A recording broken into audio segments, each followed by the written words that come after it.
Introduction. My name is Jess. I am 31 years old. I live in a small, quiet town. I have lived here for a long time. For 15 years, I have been married to Brad. Our life started here. Many people in our town know us. They often say we are a perfect couple. Brad is handsome, kind, and always smiling. Everyone loves him. He seems like a good husband and a kind neighbor. When we are out, people tell us how nice we look. I always smile and agree. From the outside, our life looks very normal. Every weekday morning, Brad wakes up early. He gets ready for work. He puts on a suit and takes his black briefcase. Then, he leaves the house. He drives his car to the city. He always tells me he works for a big company there. The city is about 1 hour away. So he leaves early and comes home late in the evening. While he is at work, I stay at home. Sometimes I work part-time at a small flower shop in our town. It is a nice job. My days are usually quiet. I clean the house, cook meals, and sometimes meet friends. When Brad comes home, we eat dinner. Then we relax.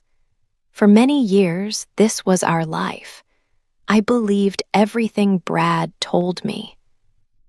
I never asked him many questions about his work or his time in the city. I trusted him completely. He was my husband, and I thought I knew him well. I believed that he was honest with me. I thought our marriage was strong, built on love and truth. I never imagined something could be wrong. I simply accepted our life as it was, day after day. Everything seemed good. But sometimes, what you believe can hide a much bigger secret. 2. A small lie. One day, I saw his wallet open on the kitchen table. A card fell out. I picked it up. My eyes saw a photo. It was Brad, his face, his smile. But the name under the photo was not Brad. It said Daniel Ross. My heart stopped. Daniel Ross? Who was this man? I looked closer. The photo was definitely him. His kind eyes, brown hair, but the name was different. I felt confused and scared. I put the card back in the wallet. My hands shook. I waited for Brad to come home. The hours passed slowly. I could not stop thinking about Daniel Ross. When Brad came home, he smiled. He looked tired. He kissed my cheek. I tried to act normal, but my voice felt strange. Later at dinner, I asked him. "Brad," I said, "I found your wallet. A card fell out. It had your photo, but the name was Daniel Ross." He stopped eating. He looked at me. Then he laughed. "Oh, that old thing," he said. "It's just an old work name, honey, from a long time ago. Some companies use different names for projects." Nothing serious. He smiled again. He looked calm. He started eating. But I did not feel calm. His words did not make me feel better. An old work name? Why? It sounded strange, like a lie. I tried to believe him. I wanted to believe him. He was my husband for 15 years. But this felt different. His laugh was too quick. His explanation was too simple. That night I could not sleep. I lay in bed next to him. He slept soundly. My mind was wide awake, thinking about Daniel Ross. What else was fake? A small lie, he called it, but it felt very big. It felt like the start of something bad. My perfect life suddenly did not feel so perfect anymore. 3. The perfect man. The next week, the name Daniel Ross stayed in my mind. I could not sleep well. I knew I had to find out more about Brad. It felt very risky, but I needed the truth. I decided to follow him. One morning, Brad left for work as usual. He wore his clean, dark suit and carried his black briefcase. He looked like the perfect businessman. I waited for 5 minutes after he drove away. Then, I got into my car. I drove carefully, staying far enough behind so he would not see me. Instead of turning towards the busy city, he took a different road. He drove into an older, quieter part of our town. This area had many old, gray buildings and narrow, empty streets. Few people were there. He stopped his car in front of a small, plain building. It looked very strange. There was no company name or sign on the front. The windows were dark and looked old. It seemed empty, but Brad walked straight inside. I parked my car on a nearby street, hidden behind some trees. I watched the building carefully. I waited for a long time. The minutes passed slowly. My heart beat fast in my chest. I felt a cold knot in my stomach. I kept thinking about Brad, my husband for 15 years. Was the man I married a complete stranger? What was he hiding in that quiet building? Finally, after more than 3 hours, Brad came out. He was not alone. 2 men were with him. They were tall and wore expensive, dark suits. Their faces were hard and serious. They did not smile.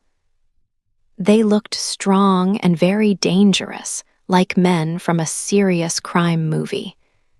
They spoke to Brad for only a short time. Their voices were low, so I could not hear their words. Everything about them felt unfriendly and cold. My husband stood with these men. After a few minutes, the 2 men got into a different, dark car and drove away quickly. Brad then got back into his own car and drove towards our home. I waited a little longer, making sure he was gone. Then I drove home slowly, my mind full of fear and confusion. When Brad arrived home later that evening, he was smiling. He gave me a kiss and asked about my day.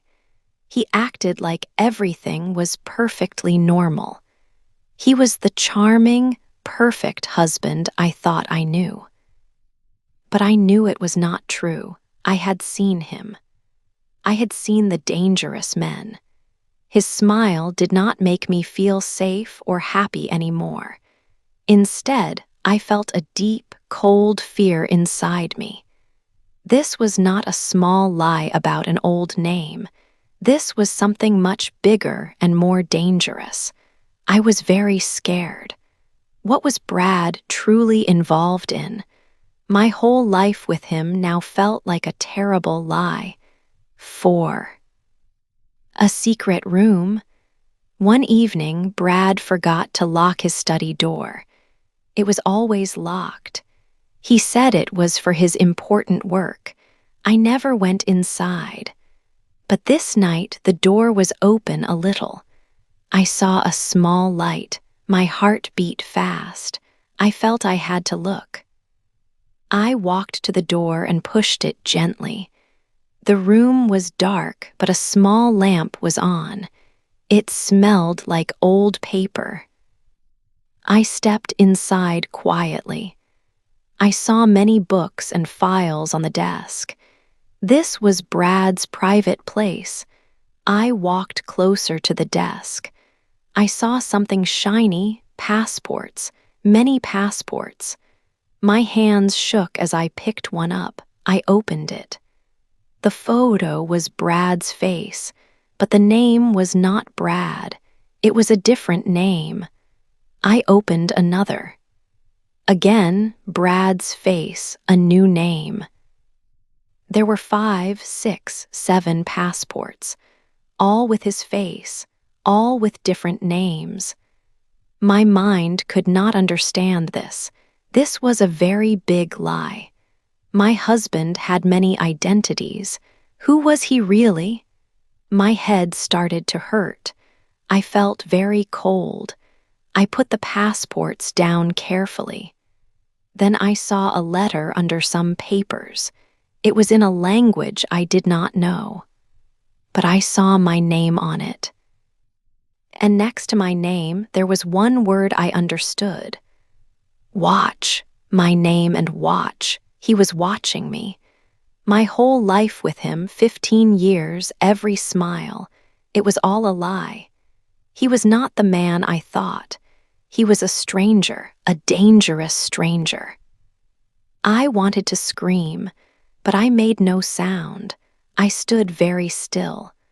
I knew I had to be smart and careful. He must not know that I knew. Not yet. I put everything back exactly. My hands still shook. I walked out and closed the door quietly. The lock clicked. He had locked it from the outside without knowing. I was alone with this terrible secret.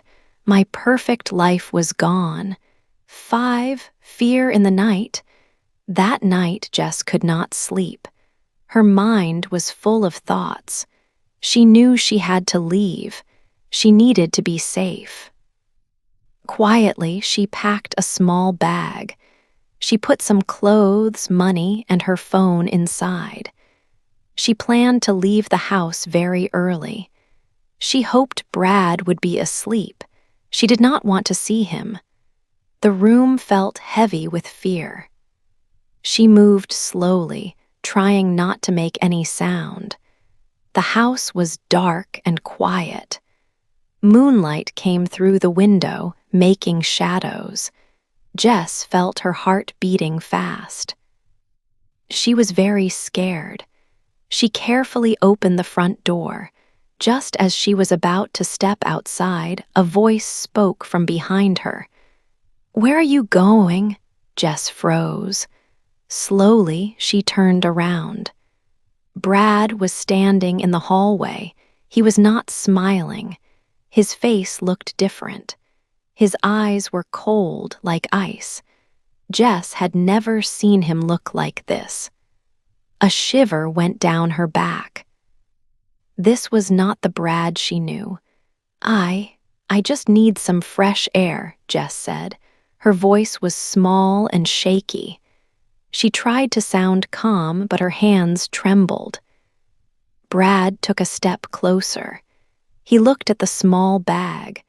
A strange smile appeared on his face, not a happy smile. It was a scary smile. "Don't lie to me, Jess," he said. His voice was calm but hard. "You found out, didn't you? You know the truth." Jess felt her legs become weak. She felt heavy. She knew he knew. There was no more pretending. Fear washed over her. She had to leave. She had to run now. She turned quickly and tried to open the door wider, but Brad was faster. He moved quickly and grabbed her arm. His grip was strong. It hurt her. "You are not going anywhere," he said. Jess struggled. She pulled her arm, but he held on tight. She looked around for something. Her eyes saw a small lamp on a table. It looked heavy. With all her strength, Jess reached for the lamp. She picked it up and hit Brad on his arm. He cried out. His grip loosened for a moment. This was her chance. Jess pulled her arm free.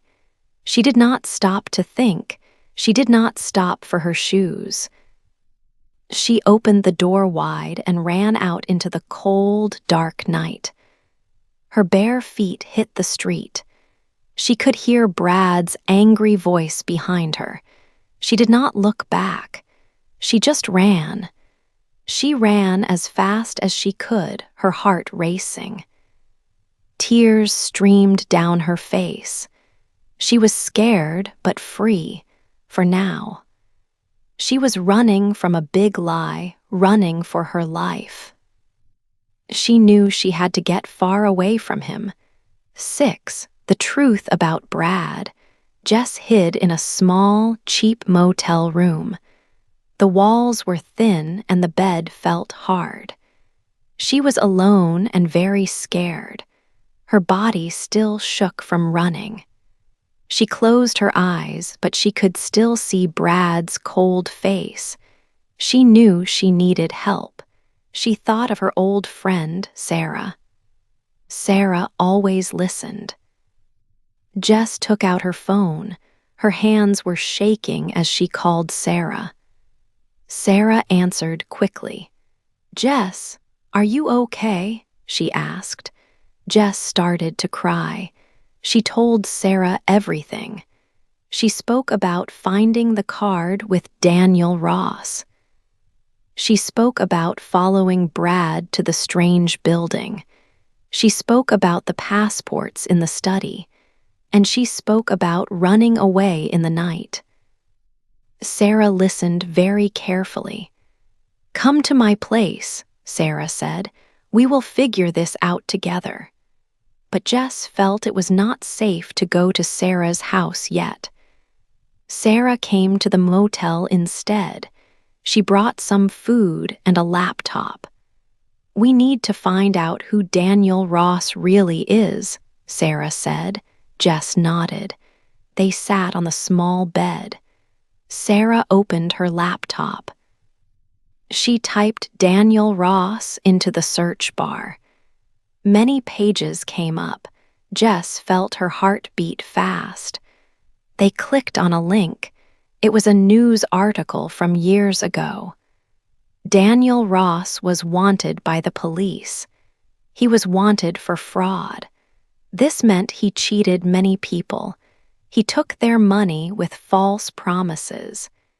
He had done this in different cities, using different names.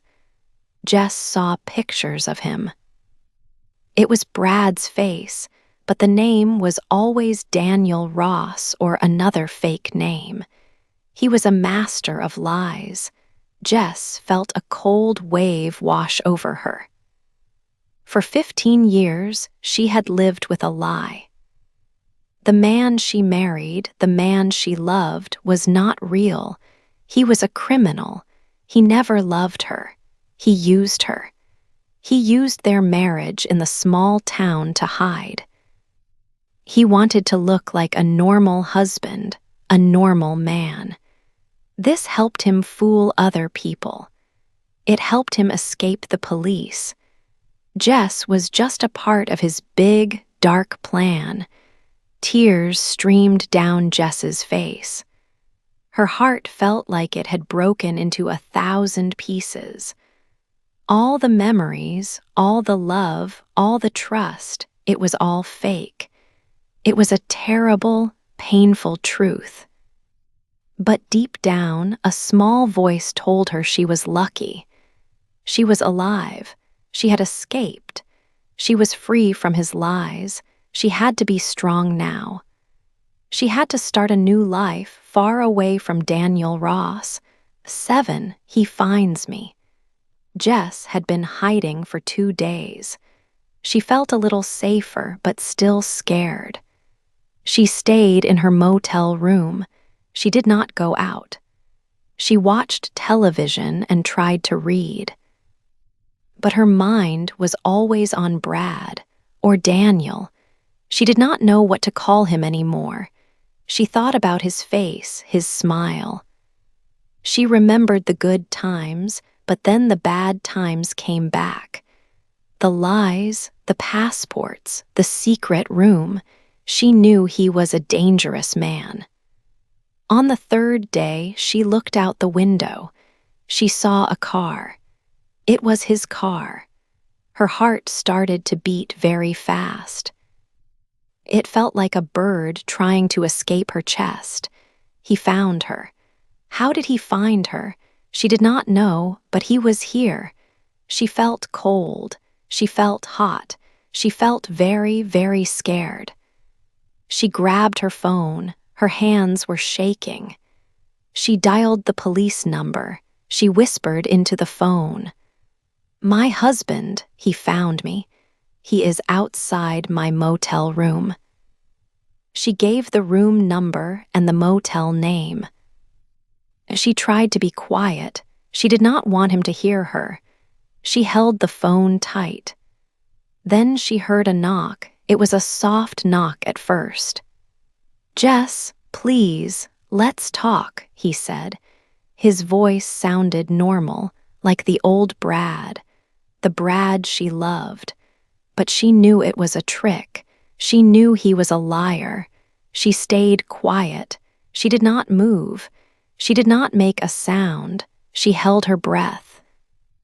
He knocked again. This time it was harder. "Jess, I know you are in there. Open the door." His voice was not soft now. It was a little angry. Jess felt tears in her eyes. She wanted to disappear. She wanted to be invisible. But she was not. She was here, and he was outside. Then he started to kick the door. Bang, bang, bang. The sound was very loud. The door shook. Jess jumped back. She thought the door would break. She thought he would come inside. She was so afraid. She closed her eyes. She put her hands over her ears. She waited. Then she heard a new sound. Sirens, far away at first, then closer. The police were coming. Brad stopped kicking the door. She heard him move away from the door. She opened her eyes. She looked through the window again. She saw him running. He ran very fast. 2 police cars arrived. The police officers got out. They were running too. They ran after Brad. Jess watched from her window. It was like a movie. But it was her life. She saw them catch him. It was only 2 streets away. They put his hands behind his back. They put handcuffs on him. He was still Brad, the man she married. But he was also Daniel Ross, the criminal. He looked at the motel. He looked at her window. She quickly moved back. She did not want him to see her. She felt many feelings: sadness, anger, relief. The police took him away in a car. The sirens went off. Everything became quiet again. Jess stood by the window. She watched the car drive away. It was over. 15 years. All gone. All because of lies. She felt empty, but also a little free. She knew this was the end of a long, bad dream. 8. A new beginning. Now I live in a new city. It is a big place, very different from my old small town. I live alone here in a small apartment. I have changed many things. I changed my phone number so no one from my past can call me. I also found a new job. I work in a small shop near my home. It is a quiet job, and I meet new, kind people every day. My old life, with all its secrets and lies, feels very far away now. Sometimes, especially at night, I still dream. In these dreams, I see him. He is the man I thought he was for many years. He is handsome and kind. He smiles at me just like he did when we first met. He looks like the perfect husband, the man everyone admired. These dreams feel very real, and for a moment, I forget everything bad that happened. For a short time, I am happy again in the dream. But then I wake up. The morning light comes into my room and the dreams disappear. I remember the truth. He was not the man I loved. He was a liar. He used me for his own secret life. The pain is still there, a small ache in my heart, but it is not as strong as it was before. Every day, it gets a little bit lighter. This lesson was very hard. It made me feel sad and lost, but it also made me much stronger. I am not the same woman I was 15 years ago or even a few months ago. I understand more about life and people now. My eyes are wide open. I know now that love can sometimes make you blind to the truth, but lies, in the end, help you to see clearly. They showed me what was real. I have started a new life. It is not always easy to be alone and to build everything again, but I am strong enough. I will work hard and make a good future for myself. I will find real happiness. My name is Jess, and I survived. This is truly my new beginning.